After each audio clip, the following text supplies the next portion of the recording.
그러면은 이 사람이 민주당, 국당을 지지하는 사람들이나 아니면 공화당의 트럼프를 지지하는 사람들에게 매력을 느끼는 점은 어떤 게 있을까요?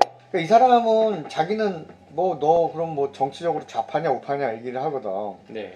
근데 이 사람은 나는 좌우를 넘나들고 나는 그냥 트래디셔널 케네디 리버럴이다. 이게 뭐냐면 나는 전통적 케네디가의 자유주의자다 얘기하는 거지. 네. 근데 그게 이제 요 부분도 좀 골 때리는데 케네디가에서는 너는 요번에도 얘가 정치 활동할 때 케네디가에서는 너 우리하고 상관없어 그래서 케네디가에서 비난했어. 다 거리 두고 있어. 이 사람 또 근데 자기 뭐라고 했냐면 여기 요 표현이 재밌거든.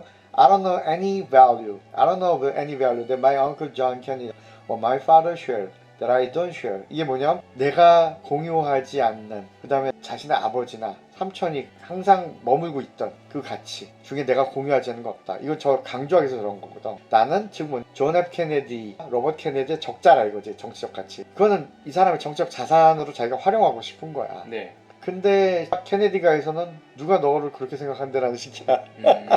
나는 뭐 이 부분은 좀 애매하다고 봐. 이제 그리고 근데 다만 곁들여서 또 이 사람이 초반에는 등장했을 때 네. 가장 비판하고 거리를 뒀던 세력이 트럼프 쪽이야. 네. 왜냐면 트럼프 표를 좀 갉아먹었거든. 그래서 막 했는데 네. 또 시간이 지나니까 이 사람이 바이든 표도 갉아먹는 거야. 이 사람은 양쪽에서 표를 갖고 와. 그래서 서로가 트럼프나 바이든 입장에서는 어느 쪽 표를 더 갉아먹는 걸 봤더니 네. 시간이 지나니까 플러스 마이너스 거의 제로에 가까워. 그래서 좀 초반에는 그래서 양쪽에서 욕을 먹고 있거든. 네. 근데 최근에는 바이든 표를 좀 더 많이 가져오는 걸로 나왔어. 그래서 트럼프가 최근에 러브콜을 했는데 아직까지 트럼프가 그 러닝메이트 안 정했어.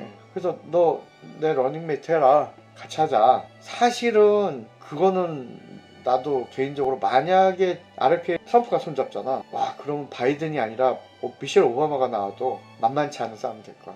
왜냐면 이 사람은 중산층을 빨아들일 거거든.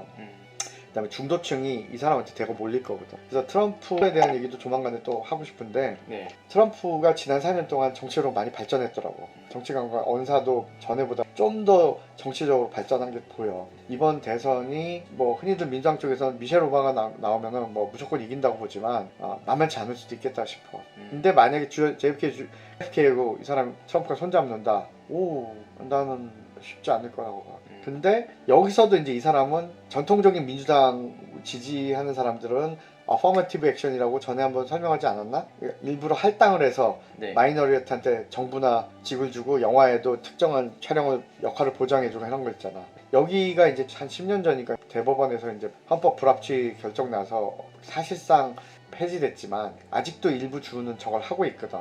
그리고 미국의 가장 전통적인 아메리칸 트래디셔널 밸류 중에 핵심 중에 하나가 저 메리토크라시거든. 그러니까 재능 있는 사람이 자리를 차지해야 된다. 우리도 다들 그렇게 많이 생각하잖아 보통들. 근데 이제 그렇지만 사실은 메리토크라시는 메리토크라시대로 문제가 있거든. 네. 재능 있는 사람끼리만 모이면 그들의 사고가 일반 서민이나 중산층하고 격리돼서 생기는 게 지금 미국의 현상이기도 하거든. 그래서 메리토크라시가 늘 다 좋은 건 아니거든. 이게 이제 엘리트 중심의 소수 지배 사회로 귀결될 가능성이 높거든. 지금 현재 미국이 그런 모습 많이 보이고 있고 늘 얘기하다 미국 좀 살다 보면 미국은 결국 상위 2%가 움직이는 사회네 라는 얘기를 많이 해. 그것을 합법적으로 정당성 있게 어떤 모럴 밸류를 가지고 움직여준 게 바로 메리토크라시야. 근데 그것이 실제 움직이는 과정이나 귀결되는 과정들은 우리가 생각하는 그렇게 매끄럽고 깔끔하고 좋은 방향으로 가고 있지 않은 것도 사실이고 그럼에도 불구하고 이 사람은 좀 전통적인 메리토크라시 개념에서 얘기하는 거고 근데 한 가지는 또 그렇지만 눈여겨봐야 될 건 뭐냐면 이 사람은 그러면서도 우리 미국에 이 제도적 레이시즘이 있다는 건 자기도 이해한다. 그리고 이제 뭐냐면 이 사람이 아직도 이것도 미국에 대해서 이해하려면 The Legacy of 100 Years of Crow라고 이 짐 크라우법이 사실은 1900년대 말까지도 있었던 주들도 있었거든. 대표적인 게 미시시피주는 3년인가 4년에 노예법을 폐지해. 그때까지 노예제가 있었어. 그래서 그리고 이제 짐 크라우 그 레가시가 뭐냐면 흑인과 백인은 분리돼서 살아야 되고 분리돼서 오줌도 넣어야 되고 분리돼서 자야 되고 분리돼서 지내야 된다. 이게 토럴 세퍼레이션이거든.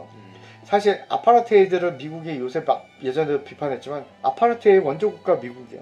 그래서 옛날 자료를 보잖아. 화장실을 가도 흑인이 가는 유색인종이 가는 화장실이 따로 있었던 거야. 유색인종이 타는 버스가 따로 있었고 심지어는 기차에도 유색인종 타는 칸이 따로 있어.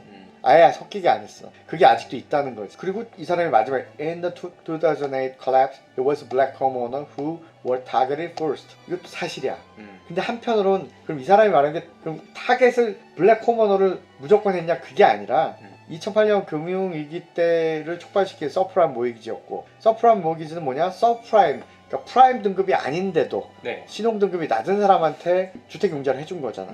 근데 그 신용 등급이 낮은 사람의 다수가 흑인이 많았어. 그러다 보니까 차압을 당하고 집에서 내쫓기거나 그 금융적으로 붕괴한 사람들이 흑인이 많았던 거야. 그래서 물론 그거를 무조건 흑인에서 음모론적으로 저렇게 말하는 거는 나는 그 정치적 발언이지 현실은 꼭 그렇진 않다는 얘기를 해주고 싶은 거야. 그러나 나는 그 이 사람의 말 중에 그래도 생각해 볼 말은 뭐냐면 Our real target need to be getting capital into those community가 뭐냐 흑인 마을에 흑인 커뮤니티에 자본이 들어가게 하라. 이 말은 내가 아프리카 연구를 하면서도 느낀 게 우리가 아프리카가 왜 이렇게 맨날 저개발되고 못 사나를 얘기하지만 뭐 이건 내가 나중에 북한 관련 문제에 대한 장기적인 해결책은 네. 북한의 자본가 세력이 나타난다고 난 봐야 되거든. 아프리카에도 아프리카만의 토종 네이티브 엔터프레너 사업가들 자본가와 사업가 세력이 커야 되거든.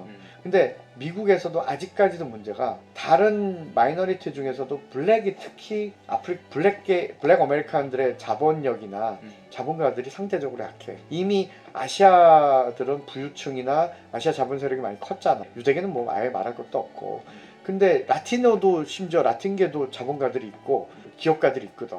근데 블랙으로 성공한 기업가들이 없는 건 아니지만 다른 유색인종이 약한 게 사실이고 그 부분에 대한 지적은 나는 상당히 맥센스하다고 봐. 여기까지.